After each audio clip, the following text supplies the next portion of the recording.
My name is Pete Kramer with Pete Kramer Media. I'm so happy to welcome today on our inaugural podcast interview, Brandon Salerno. Brandon is a full-time actor, currently performing 8 shows a week in the off-Broadway production of Drunk Shakespeare, Romeo and Juliet, having done Drunk. What other drunks have you done? Dracula. Drunk Dracula. I think, it's amazing. It's great stuff. But 8 shows a week, that's amazing. He is perhaps best known for his recurring role, a co-star role as Truman in The Marvelous Mrs. Maisel seasons 1, 2, and 3. Brandon has studied clown, commedia dell'arte, and physical comedy. He's a founding member of the commedia dell'arte troupe, The Department of Fools. He's also a producer and worked in commercial casting, finding talent for major brands such as T-Mobile, Dove, McDonald's, and Ziploc. You might say he helped seal the deal on the Ziploc commercials. You might say that. No, I might say that. But the capacity in which I've asked him to join us today is as social media guru, poobah, and lord of all. He is the assistant director and publicity manager for Eastchester High School's Players Club, Fall Comedy, and the social media coordinator for Penguin Rep, which is Rockland County's theatrical gem in Stony Point and one of my favorite all-time places in the world. His website is brandonsalerno.com. Welcome, Brandon. Thank you so much for having me, Pete Kramer. It's my pleasure. My pleasure. I feel like I have to show a clip.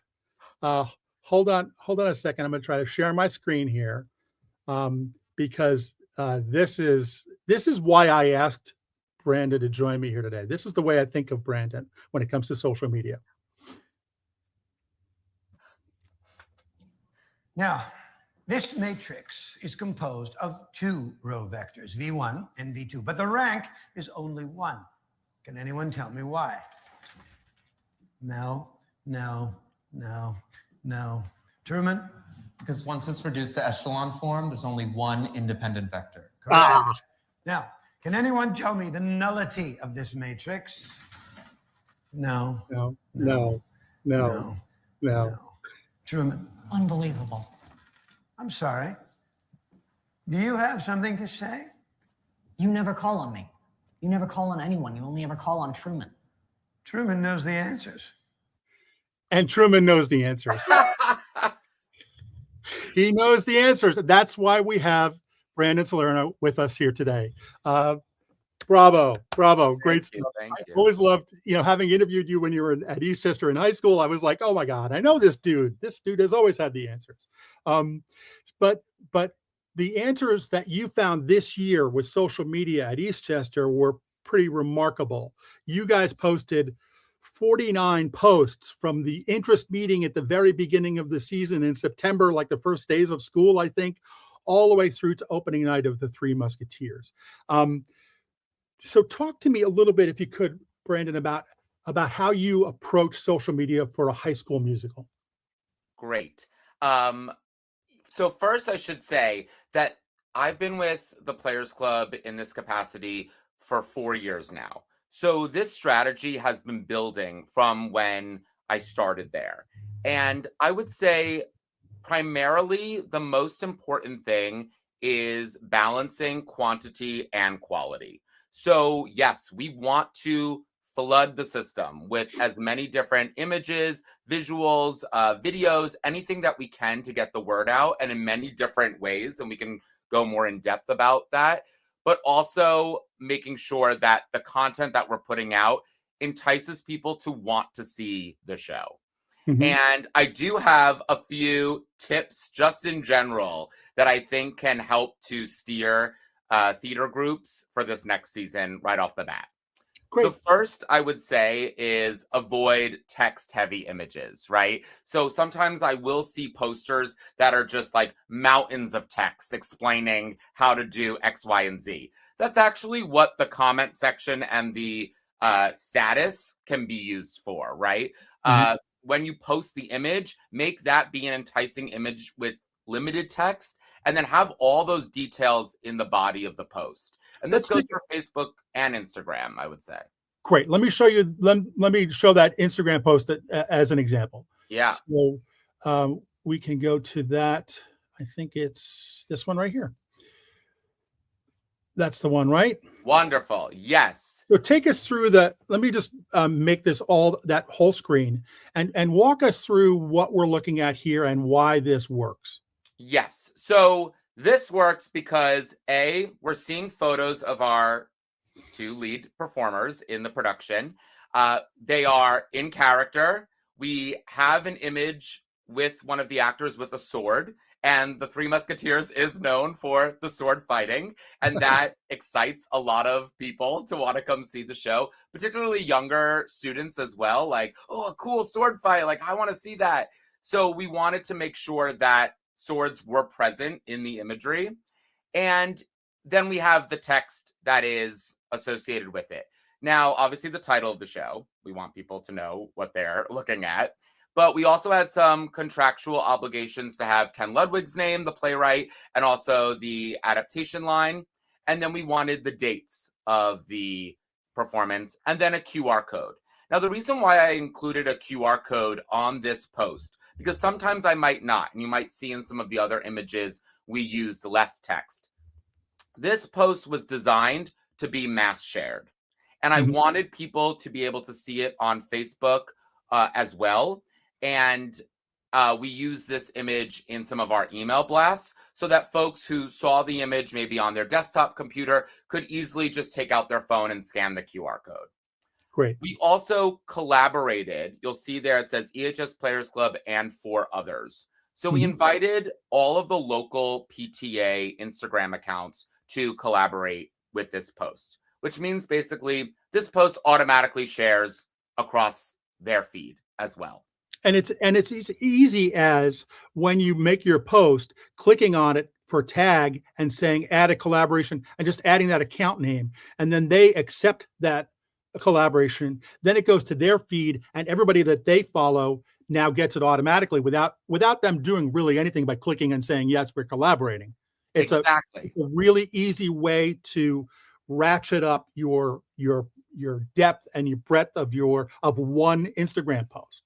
Yes. And depending on their permissions with their different accounts, it will auto-populate to their Facebook pages as well. So again, folks that might not be on Instagram, parents potentially, will still be able to see this get reposted on their side of things. So your text here, your caption is "Meet the siblings, D'Artagnan and Sabine," and that's basically it.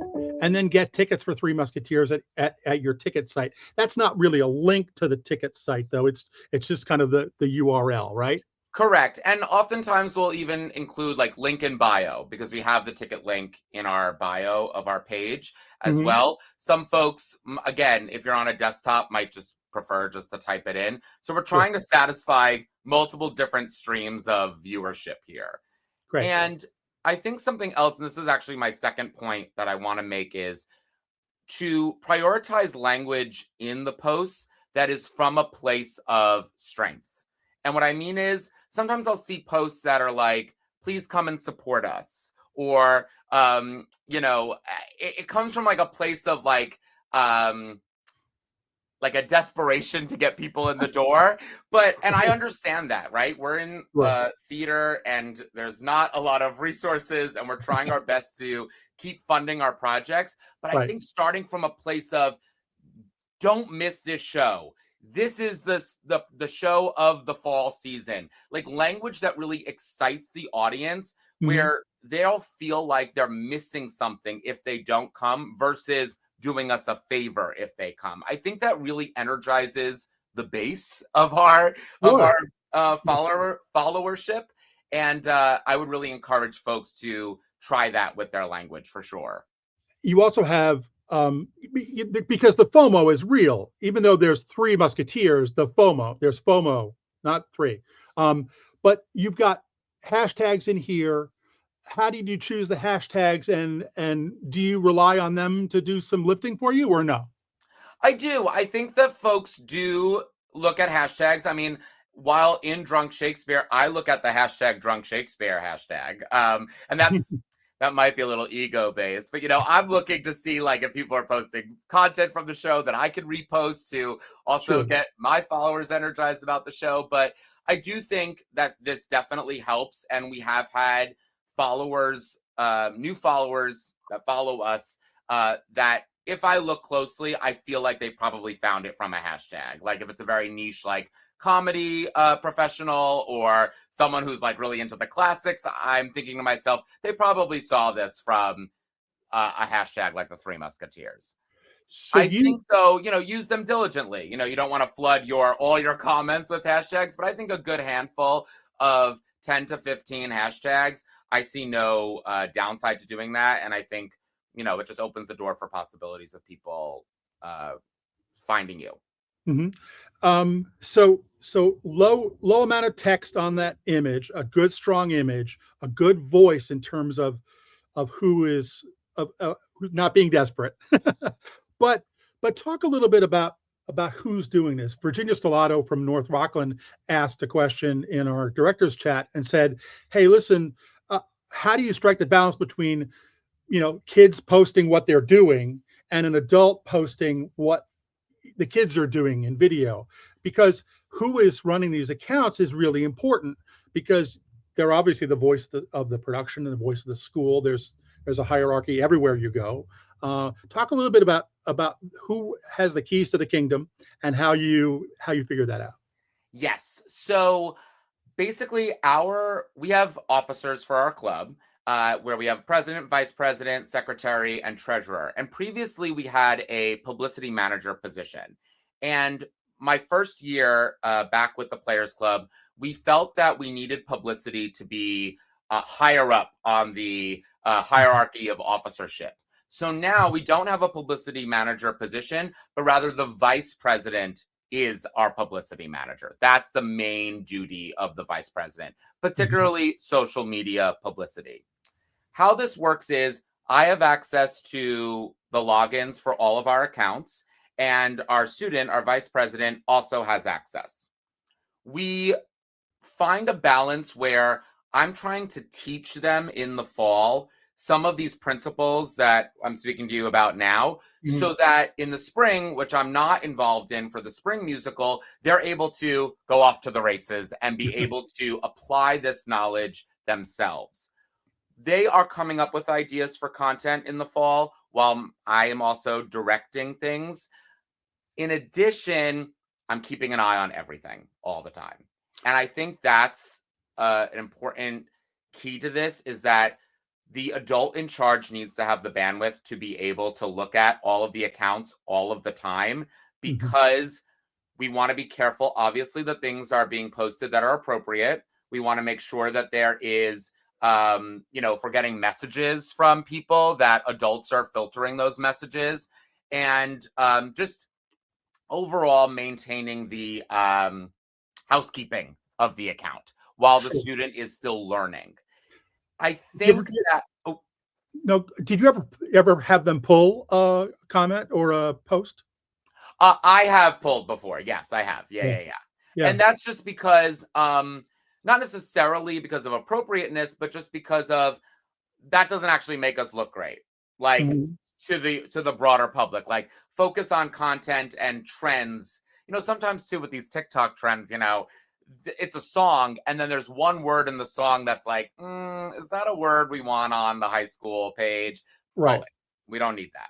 Okay. And that's not, and the kids aren't doing anything wrong necessarily. They just don't fully grasp that, we're operating this like a business. And so that there are consequences for that if we step in a wrong puddle. Let me just share this, because this is the screen. This is what you guys put out there. There are so many posts here from the beginning, like I said, 49 posts, everything from kids doing backstage work, stage work, to announcing your spring musical, but then a bunch of really kind of cool content that just keeps the drumbeat out there for letting people know without a doubt that there's a show coming up, and that they're going to really miss out if they don't check it out. The breadth of this, though, Brandon, is pretty amazing. I mean, the number of posts and the frequency of the posts, and the voice behind the post. And I mean, I talked to Joe Blute, who is the director, and I think, were you guys classmates at Eastchester? Yes, we were in almost every show together in high school. He is one of my closest friends and now my boss. So he directed Three Musketeers, and so I asked him about you, and he said he wanted me to make sure that he said this, that I say this. I decided to perform the big sword fights at the elementary schools for the students in the district. The students loved it. The actors felt like rock stars, and it completely moved the needle on ticket sales, resulting in our highest grossing comedy ever and our biggest sold show post-COVID. The buzz for the students at the elementary school was that of no other. Teachers were coming out in the hallway asking for more flyers, saying how excited the kids were. And he said, performing in front of the elementary school was his idea. And I should remind you that it was his idea, and that he wanted to hear what your response was to that assertion. I said I felt like I was stepping in something here, and that maybe you would want to, maybe do a duel behind the Rochambeau or behind the what was it, the Lichten? No, what's the name of the hotel? Luxembourg. Oh, the Luxembourg. Yeah. It would be a duel behind the Luxembourg after I tell you this. But so tell your side of the story, Brandon. What was that about? So yes, that was his idea. I will give him that for sure. However, I will say, and this is why Joe and I actually work fantastic together. We approach things from multiple different ways. And that's why this partnership works, is because he's thinking about certain things, I'm thinking about certain things, and they go together. The going to the elementary schools was amazing to get the initial interest from those kids and from those families and those teachers. Mm-hmm. We then follow it up with social media, having the various PTA groups for those elementary schools sending out our material, and that's me. So it goes all together, and right. That's really the biggest advice I can give to another theater group is it's not just one avenue. It's not just organic social media. We also do a paid ad as well. We take a little bit of our budget and we dedicate it to a paid blast that targets people in Westchester who might be interested in these types of shows. So it's not even just... How does that work, Brandon? Because this may be news to people. How do you make that happen? Yeah, so when I worked in casting, I would frequently work on real people projects. So like if you ever see a commercial where it's like, I'm a real Army veteran and I like Oreos, we would find those people and put them in an Oreos commercial. There you go. And how we did that was basically a lot through social media marketing. And I did a course through NYU as well to understand how the back end of Meta now business works. Mm-hmm. And I've basically taken that and brought that to the Players Club. So basically we'll select an image, usually again, low text, and we'll go through the back end of our business advertising account and launch a paid ad where you can target on the back end where this ad should show up for people. So we target folks in Westchester who have an interest in comedy, who have an interest in extracurricular activities, right, for families. And I do want to make clear it does target accounts that are 18 years and older. So we're not like, it doesn't get shown to teen accounts. And this, again, just expands the base of potential audience members while also serving as like a soft reminder to folks who are already in our network, because they will see the ad as well. And it's just another little reminder like, ding, I should go and get my tickets now. I forgot to get them last week. From another source, a source that they're not used to. Right? Exactly. At a place they're probably not accustomed to seeing you guys. My dream is that an audience member will drive through Eastchester and see our posters, our yard signs that we purchase and put out. they'll see the giant wooden sign at the high school that we have collaborated with the art club to create. Then they'll go home and they'll look on their Instagram and they'll see our organic post. And then later that night, they'll check Facebook and they'll see my post in all the Eastchester moms groups and Westchester community theater groups advertising the show. And then maybe the next morning, they'll see the ad pop up on their page. And they'll know to themselves, I can't miss this thing. Everyone's talking about it. I feel like I've seen it already, right? Yes. What does an ad like that cost? So you can choose the amount. We typically budget around $250 to $300, depending on our resources at the time. The new thing that I'm experimenting with that we tried this year is partnering with a mom influencer in Westchester to basically we pay them for sending out our show information to their network, their email list, and do some collabs on social media with them. The other avenue that we just started this year that we want to continue is collaborating with other high schools. So we know Cindy Feynman at Rhinebeck, and we met for coffee over the summer, and we were talking about our programs, and we came up with a plan where we would take a video of our kids shouting them out for their show, the Rhinebeck Theater Group, and then Rhinebeck would do the same for us. And we actually had students from both schools go to each other's shows and really start to get that cross collaboration going. That's awesome. I did that. Maybe back when you were in high school, we did shout out every cast, shouted everybody got a shout out and gave a shout out, which was it's about community, right? So that's kind of what my drumbeat is just trying to keep everybody together and let everybody know what's going on. And I think the social media is a great thing. So I did have one question for you, Brandon, about so Eastchester is, my God, they're blessed. They've got Joe Blute and Brandon and Jeremy Mesmer. They've got all these three adults at the helm. Some schools have one, and they're outnumbered incredibly. There might be social media classes. There might be a teacher who does that. What advice would you give to somebody who is outnumbered, who has to say, I cannot be on every post. I have a kid I might trust. I've got to bring them along, but I'm directing and choreographing and doing the vocal direction and building the set. To speak comfort to them, Brandon. How can they make this work for them? Leverage your alumni network. Me, myself, and Joe, we are alumni of the school. We came back from a pure love and appreciation for our town and for our school. And I think recent graduates in particular who might be in between jobs trying to figure out their next step, if your budget allows, throw them a stipend and bring them on board to help out, especially those that are pursuing theater in any capacity.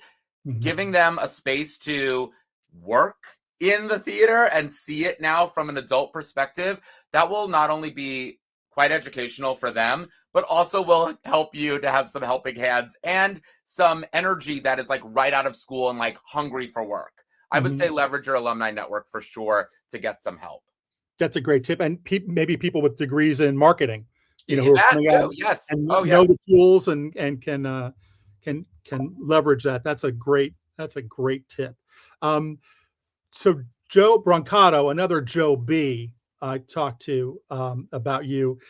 Your work for Penguin Rep, I noticed a lot this summer, going to all the shows and stuff. And Joe told me Brandon brings a bright, refreshingly new and inventive approach to the outreach that social media provides. He has an infectious personality and charm that makes him so easy to talk with, so he can get scoops from audiences. The audience at Penguin Rep is not the audience at Eastchester Players Club. It's an older audience. I love going there because I'm usually the youngest person in the audience, and I love that the audience talks to the actors during the show. They will say, "Oh no, Yes. what? No, you can't."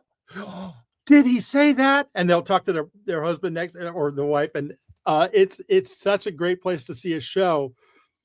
That is not a Players Club audience. How do you differentiate, or how do you tackle that sort of a assignment? So one thing that I did differently with Penguin that I haven't yet done at Eastchester that I'm thinking about, we'll see, is because they have multiple shows across the season, I was able to do audience interviews with folks. Really quick, camera, right, just from my phone. Hey, what did you think of the show? And then Right. compiling that into a reel and getting that out there. In addition, we are trying to expand the audience at Penguin to include the next generation of theater goers who may be in the area. And so I think having that presence on Instagram and maybe eventually TikTok for this next season, we will see.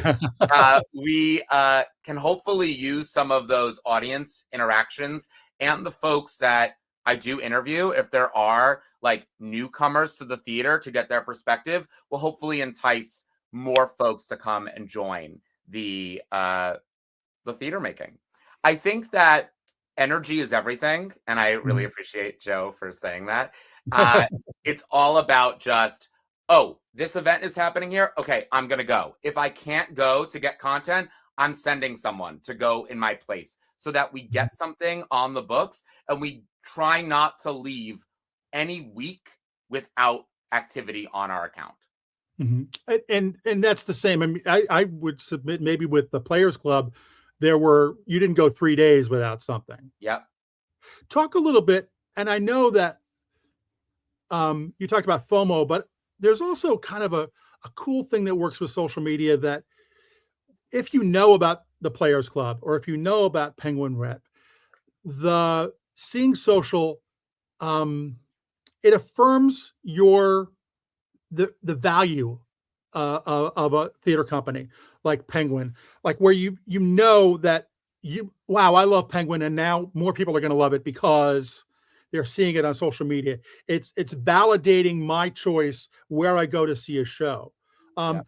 Talk a little bit, if you could, Brandon, because you're there with the kids as well. Talk a little bit about morale and what the social media, the campaign that you built, does for the kids and in terms of their buy-in or how they think about the production.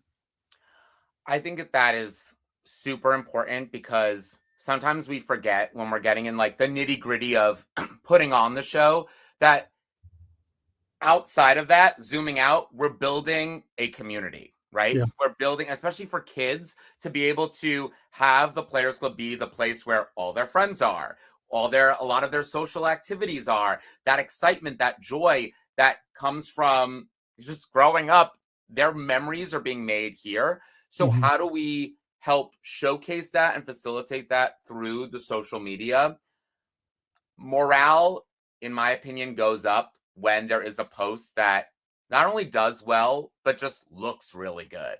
Mhm. It does legitimize the process. It makes the kids feel like they are a part of something that is really important. And that goes back to, again, some of the language, right? Getting the kids excited. This is going to be the best show ever. And I learned that from John Guardiak. That Mhm. came from him. That was our Joe and I, that was our high school director. Right. That energy of every year it's going to be the best show ever. Even if it might not be, we're still going in with that energy because we Right. genuinely want it to be the best show ever. And that goes off to the kids. The kids feel that energy and that response. There's way more excitement in the room as a result of it. I mean, even like little things like, I guess it's not a little thing, but last year we did One Man, Two Governors, which Right. starred James Corden when it was on Broadway. And he did like one of our posts. His official Amazing. Instagram account did like it. That was a big deal for Sure. the kids to know that. Yeah. So I think it does help feed the culture, which is the zoom out goal really of all of this. Yeah. You want people to notice, and this is how people notice now. Um, Awesome. I thank you so much for taking the time to do this, Brandon. It's been a Of great course. conversation. A great start to our what I hope is a long string of discussions about theater and how we make this better and how we raise everybody else's boats together, right? So Yes, 100%. And if there's one last thing just to take away, like I said earlier, energy is everything. Get as much out there as possible, quantity and quality, and leverage the folks around you, particularly alumni that might be able to really help you and make a difference for your group. Awesome. Thanks, buddy. Appreciate your time. Thank you so much. Take care.